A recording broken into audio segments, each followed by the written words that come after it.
की मृत्यु के बाद मराठों का क्या हुआ। जैसा कि हमने आपको पिछली वीडियो में जाना कि छत्रपति संभाजी महाराज, छत्रपति शिवाजी महाराज और साईं बाई के सबसे बड़े पुत्र हैं तथा उनकी परवरिश जीजा माता ने की। हमने संभाजी महाराज का इतिहास जाना और साथ ही साथ ये भी जाना कि कैसे और किन हालात में और कितनी दर्दनाक उनकी मृत्यु हुई। आज के वीडियो में हम जानेंगे आप मृत्यु के बाद मराठों का क्या हुआ। मार्च 1689 को औरंगजेब के द्वारा अमानवीय यातनाएं देकर संभाजी राजे की हत्या कर दी गई। हत्या से पहले उनके नाखूनों को खींचकर उखाड़ दिया गया, उनकी जीभ काट दी गई, उनके शरीर के अंग अंग को काटा गया, उनके सर को काटकर उनके शरीर में भूसा भर दिया गया और नगाड़ों के साथ उन्हें बाहर भेजा गया कि दिखाने के लिए कि उन्होंने छत्रपति के साथ क्या किया है।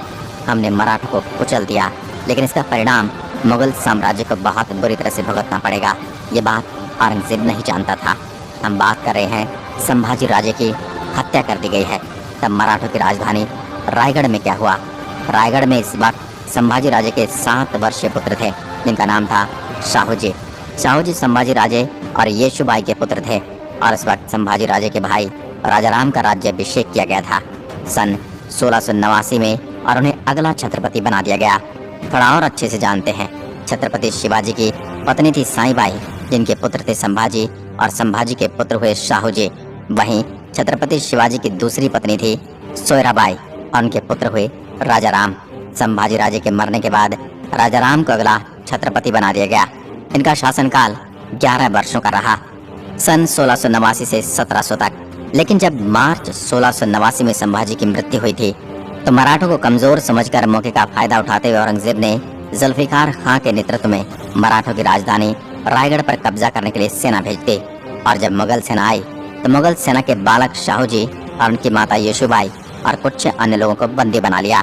लेकिन येशुबाई के कहने पर मंत्री के सहयोग से राजाराम को सुरक्षित रायगढ़ से बाहर निकाल दिया गया। राजाराम जीवन भर एक स्थान से दूसरे स्थान पर मुगलों से छुपते रहे और मुगलों से संघर्ष करते रहे और सन 1700 में फेफड़ों की बीमारी के चलते इनका निधन हो गया। इसके बाद मराठा साम्राज्य में क्या हुआ ये जानने से पहले हम देखेंगे 1707 ईस्वी में औरंगजेब की मृत्यु हो गई थी। इसके बाद औरंगजेब के 2 पुत्र आजम और मुअज्जम दोनों भाइयों के बीच राज सिंहासन को लेकर लड़ाई छिड़ गई जिसे जाजव का युद्ध कहा जाता है। जाजव वर्तमान में उत्तर प्रदेश के आगरे में आता है। इस लड़ाई में मुअज्जम ने आजम को पराजित कर दिया। इसके बाद मुअज्जम ने अगले मुगल काल में शासन किया जिसे बहादुर शाह प्रथम के नाम से जाना जाता है। इस लड़ाई से पहले शाहूजी जो कि औरंगजेब की कैद में थे, आजम ने उनको इसलिए रिहा कर दिया था कि शाहूजी दक्षिण में जाएंगे और मराठों की सेना लेकर लड़ाई में आजम का साथ देंगे और उसे मुगल सल्तनत का शहंशाह बनाने में उनकी सहायता करेंगे। लेकिन जब शाहू दक्षिण पहुंचे तब वहाँ कुछ और ही हुआ। और क्या हुआ चलिए जानते हैं। जैसा कि हमने आपको थोड़ी देर पहले बताया था कि छत्रपति राजाराम की 1700 ईस्वी में मृत्यु हो गई थी और तब उनकी मृत्यु के बाद उनकी पत्नी ताराबाई ने अपने 4 वर्ष के बेटे शिवाजी को अगला छत्रपति बनाया। दोस्तों, ये मराठा समाज के लिए संस्थापक शिवाजी महाराज शिवाजी नहीं है, दूसरे शिवाजी हैं जिन्हें शिवाजी द्वितीय के नाम से जाना जाता है। शिवाजी महज 4 साल के थे। उनको उनकी माँ ताराबाई ने छत्रपति बनाते हुए स्वयं उनकी संरक्षिता बन गई थी और संरक्षिता के तौर पर शासन किया। अब देखा जाए तो शासन करने वाले शिवाजी द्वितीय की असल में शासन कौन कर रहा था? ताराबाई, यानी कि उनके माँ। तो अब जब शाहूजी दक्षिण में गए हैं सोचकर कि अब तो वह स्वयं वहाँ जाकर राज करेंगे, लेकिन वो क्या देखते हैं वहाँ तो ताराबाई का शासन था जो कि शाहूजी की चाची है।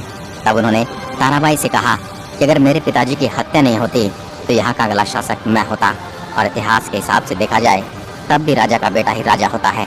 मुझे औरंगजेब ने कैद कर लिया था लेकिन अब मैं वापस आ गया हूँ, मुझे मेरा राज्य दे दीजिए।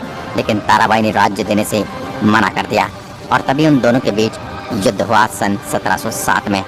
एक और युद्ध हुआ दोस्तों, पहला जो हमने आपको बताया औरंगजेब के बेटों के बीच हुआ सिंहासन को लेकर और दूसरा हुआ दक्षिण में सिंहासन के लिए। तो जैसा कि हमने बताया ताराबाई और शाहूजी के बीच युद्ध हुआ जिसे खेड़ा का युद्ध कहा जाता है। इसमें शाहूजी ने ताराबाई कर दिया, यानी शिवाजी द्वितीय पराजित हो गए। उस समय शिवाजी द्वितीय सिर्फ 11 या 12 साल के रहे और मराठों के केंद्र पर शाहूजी का अधिकार हो गया जिसे सतारा कहा जाता है। और तभी ताराबाई अपने पुत्र शिवाजी द्वितीय को लेकर कोल्हापुर चली गई। तभी से दूसरे मराठों का केंद्र हो गया कोल्हापुर। ये खेड़ा का युद्ध दक्षिण में हुआ और मराठों में हुआ। तभी आधे लोगों ने शाहू जी का साथ दिया और आधो ने ताराबाई का। और शाहू जी का साथ देने वाले मुख्य लोगों में सबसे पहले नाम आता है बालाजी विश्वनाथ का। यह बालाजी विश्वनाथ वही हैं जिनके पुत्र आगे जाकर पेशवा बनेंगे। बाजीराव प्रथम बालाजी विश्वनाथ कोंकण क्षेत्र चितपावन के ब्राह्मण थे।